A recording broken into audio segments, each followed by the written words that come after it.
of God. You know, without the goodness of God, none of us would be here today.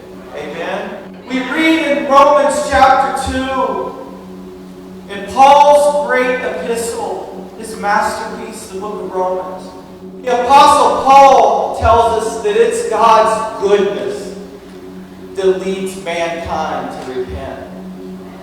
Without God's goodness, we wouldn't have the capability to cry out for mercy. Without His goodness and without His mercy. Do you remember when you came to God? Was anybody here without sin? I think not. And how merciful God was when we didn't deserve His mercy. When we didn't deserve His goodness. You guys know my story. Praise God, next Saturday will be 34 years since I've had a drink of alcohol.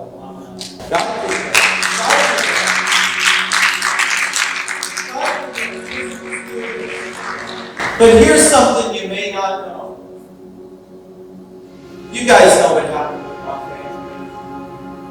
I was broken. I was hurt. I wish that on no one. After being married for over 20 years, and to watch your 14-year-old packing up her things and taking them out of the house. She passed by the bedroom. I was sitting on the bed reading a book one evening, and she passed by with a paper shopping bag with her soccer trophies and basketball trophies. It gave me the look like, "Aren't you going to do something, Dad?" And there was nothing I could do. It's the only time in 34 years that I've ever been tempted or closely trained. The only time. On Saturday morning, the moving van was going to come and take my furniture out of the house and put it somewhere else. I got up early that day before daylight so I could get away from there, so the flesh wouldn't come in and I do something stupid. I mean, that's killing people, ruin your testimony. Amen? We can laugh, alright? So I did the best thing you could do. I decided I was going to leave and avoid it. I couldn't take watching the truck take my stuff out of my house. I was going to drive to Tennessee and have one beer. That's all I wanted. But when I got in the car in Norwood, Ohio, I had a CD in the car. I'm talking about the goodness of God. See, some of you have never heard about an old country preacher named Harley Hensley. Harley Hensley was the first person I called when I got saved. That old man could preach hell so hot that you could smell smoke, but do it with tears in his eyes. And you knew that he loved you.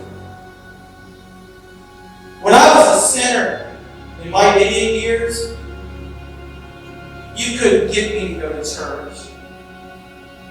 But if Harley Hensley was preaching, I would go listen. Because I knew that man loved me. I knew he loved me. I put that CD in.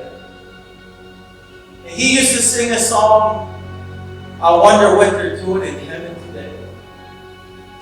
All sin and sorrow has passed away." He'd say, "I wonder what they're doing there now." See, he had been dead for 12 years before that. Had he been in heaven since 1997. Now listen to that. And he sang another song called "He Brought Me In." He said, "Look way out yonder where I've been. I praise God that He brought me in." And I played that, and I played that, and I played that. And I cried, and I cried, and I cried. See, Harley Hensley, when he was a young man in the ministry, I don't know how young he was. He was old enough to have 8 kids at home. He came down with inoperable or uncurable cancer. The doctor told him he was going to die. He said, we can take these cancers away from you, but we can't promise you a cure. He said, will you let me pray about it, doctor? I'm not going to let you operate on me until I pray. And he said he turned his face to the wall in the hospital, like Hezekiah. And he asked God to heal him. The doctor came back in. He said, have you made a decision? He says, yeah, I want to go home. I believe God's going to take care of it. And he was so weak. And his wife cried. Didn't want him to go home. Then he got out of the bed and he got his clothes out of the wardrobe. And he was so weak he couldn't even put on his socks. And just put his feet in his shoes. His oldest son put him in the car, laid him across the back seat. He said he parked across the street from the house and couldn't even make it in the house. He fell to his knees a couple times in the street. He was so weak. And he got in the house and he laid across the bed. His wife come in. Now, this is the sweetest man you would ever meet. She was the sweetest woman. He always called her the wife,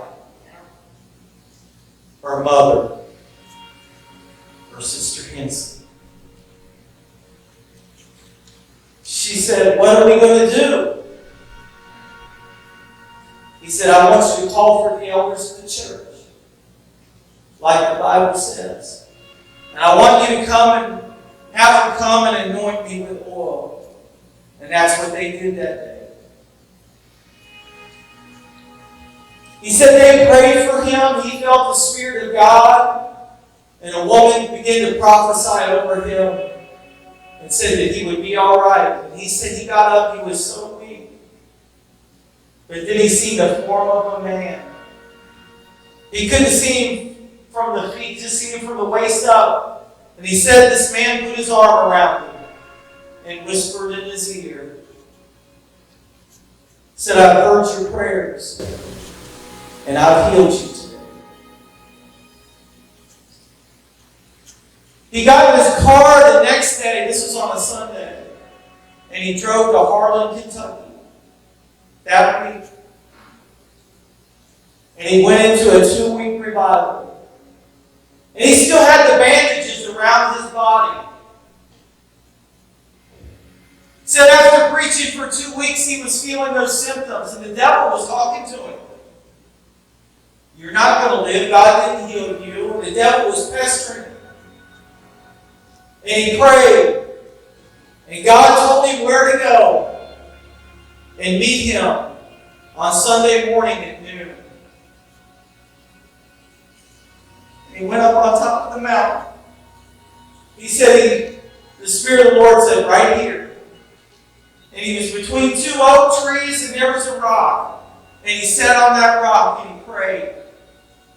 And he said, the Spirit of God come on him. And he went to take off those bandages and God wouldn't let him. He said those bandages fell off with the cancers in them. Now this may sound grotesque, but I want to talk about the goodness of God today.